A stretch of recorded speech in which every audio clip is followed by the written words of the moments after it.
I've been spending a lot of time in my strike, sort of tending to my own garden with regards to writing. And I think you'll see the influence of this experience in the next things I do, no matter, if it's another Haunted Mansion movie or if it's something original that I write. I am very excited to chat with you, Justin. I've been a big fan of your work since the original Dear White People. And it's Oh, been wow. Thanks, man. absolutely, it's been such an interesting trajectory too, to see you go from that to Bad Hair to now Hmm. this.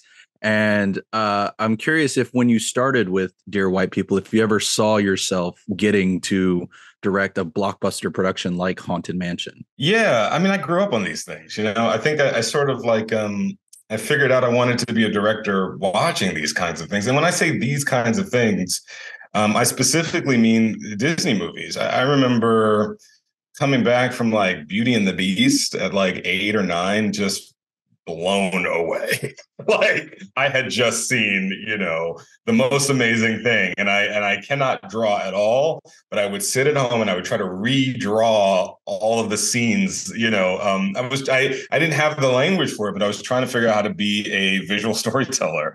And I just love cinema. I love movies. I don't really have an internal distinction between how the industry sort of divides it up. I just put on what I want to put on, and I gravitate to what I want to gravitate to. So it's not like I specifically had like a trajectory, like my second film is going to be this, my third film is going to be that. I think when you're actually making a living as a filmmaker, you realize that trajectory thing is kind of a myth, and it really is only available to a very lucky few.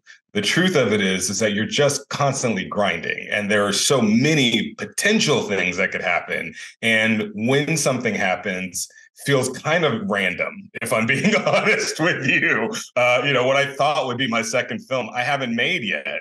So, it's you kind of just sort of you're sowing a lot of seeds and you're doing a lot of gardening. You just kind of got to wait to see which one's going to sprout. But I did feel like a big movie was in me, and I felt like it was kind of like a necessary part of my personal education, if that makes sense, as a filmmaker. I feel like the last 10 years have been me wanting to just try a lot of different things and figure out exactly, what lane I want to be in. So this was quite an informative experience in that regard. Well, it's been impressive every step you've taken. I mean, I still remember seeing Bad Hair at Beyond Fest Oh driving, yeah, and it nice. Yeah, was that's right. such a fun experience and such a wild ride of a movie as well. Um, and so when it came to then developing this, I mean, I know you've talked before about how you used to work for Disney Parks and were a huge fan of the ride.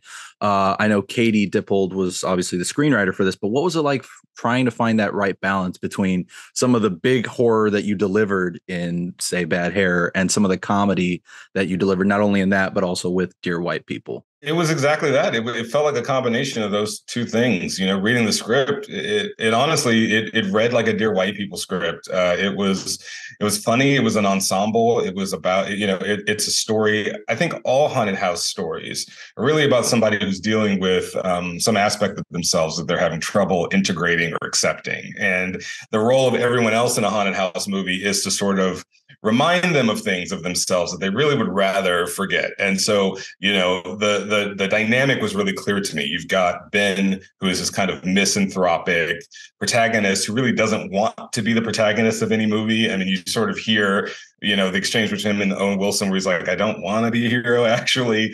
And yet he is surrounded by people who are kind of like forcing him into the person that he's meant to be. And I just think those kinds of stories are fun. I recognize that dynamic. It felt a lot like Clue to me. It felt a lot like the Ghostbusters movies.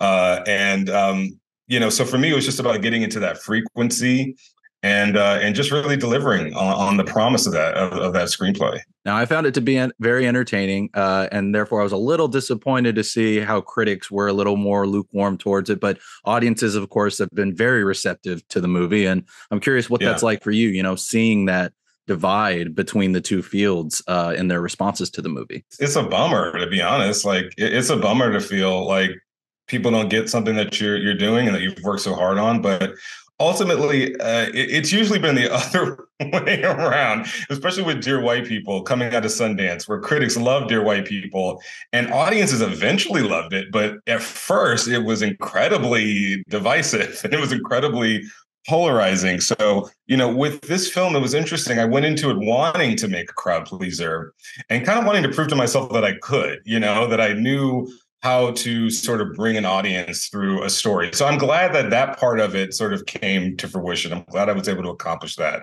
I don't typically read my own reviews. I learned that lesson a while ago, especially when they're good. But on this one, I read a couple of them, and it felt like they were maybe, I don't know, I wasn't quite sure what movie they were talking about all the time. It felt like there were some other things going on in those reviews, I got to say, than just what was happening in the movie, and that kind of thing is just out of your control, So I think if anything, it was actually a really great lesson as a filmmaker in terms of like who you make your movies for and why you make them and what your sort of own marker for success is. And to me, I would rather have the audience go on the journey I want them to go on than anything. So, I don't know. The rest is, you just kind of take it as you get it. Well, I hope that critics come around to giving it another chance in the years that follow, because there is a lot to love about this movie. I mean, even compared to the original Eddie Murphy one, which I grew up on, so I have a fondness for it. But at the same time, there's a lot more to this that I think critics should give another chance. One thing that I especially find interesting about this film is, we were talking about it earlier, just the sheer ensemble that you have for this movie. I mean, it is a huge cast. Even with cameos, I was surprised some of them didn't get bigger roles. And I'm curious if I know Winona and Dan have a deleted scene on the home media, but is there anybody else who you either didn't get to have as much time with as you wanted, or who you maybe had to cut some extra time from? Oh man, those would be the two. Yeah, Dan and Winona were incredible, and I don't know, I love that. I love that kind of movie where you've just got this crazy big comedy ensemble, and so even the quote unquote small roles, you get to sort of find someone really special to bring something strange and unexpected to those so-called cameo roles. But yeah, those two definitely, the stuff they hit the cutting room floor for those two, I think is worth checking out. Winona is so great with her dry humor in this movie, and the deleted scene killed me even more. Now, one of the elements of casting I found really interesting in this movie was Jared Leto as the Hatbox Ghost, especially because the way that character is designed in the film, I almost don't recognize it as Jared Leto. And so I'm curious about that casting process and how involved he was in the physical side of the performance for that, or if it was just voiceover work for that role. It was mostly voiceover work for that role. And, some of that was kind of like, it felt, Disney's a massive place, and you never even quite know for sure where what you're doing fits into their like franchise plans and the puzzle that they're building. But Jared was kind of like, he sort of, it was like, it will be Jared Leto, and I was quite pleased that he was, so comfortable being collaborative, letting us sort of figure out some of the physicality while he kind of like really worked on this. Because for him, it's not just a voice, like even when we were recording it, he's got like these teeth in, and he's got the hair. He's like fully dressed as, what physically feels to him like Hatbox Ghost. And he's trying to find a physicality, and he's trying to find a complete character that we then sort of animate off of, especially like the facial features and stuff. It's not just voiceover, it's motion capture for his face too. But then that is combined with sort of like stunt work and and CGI and all of these different artists. But he was really wonderfully collaborative for that process, and I appreciated that very much. And I thought what he did with the character was, really interesting and bizarre and delightful and arch, all of those things that you kind of need in a Disney villain. So it was kind of a smooth process. I was just rambling. I was like, sometimes you inherit like a casting choice at a big studio and it doesn't work out. But I thought Jared was great. I thought he was just great to work with. Well, I'm glad that you had that smooth process with him. Like you say, that can be a tricky situation inheriting an actor from a studio, but it sounds like it worked out for the best. For my final question before I let you go, I know ahead of the movie's release, you were obviously very enthusiastic about exploring more haunted mansions in this universe with these characters.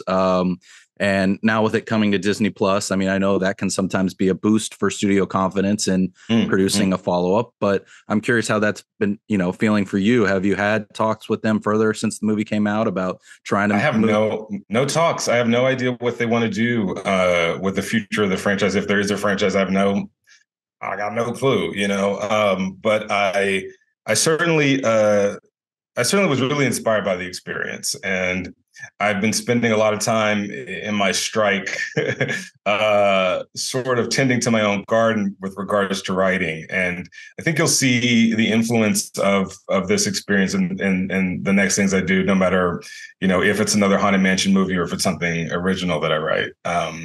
We'll see. We'll see what the future holds. Well, I'm really excited for regardless of what the future holds. If it's another Haunted Mansion, awesome. If not, I've loved your original works up to this date. So, Justin, thank you so much. I greatly appreciate you taking the time.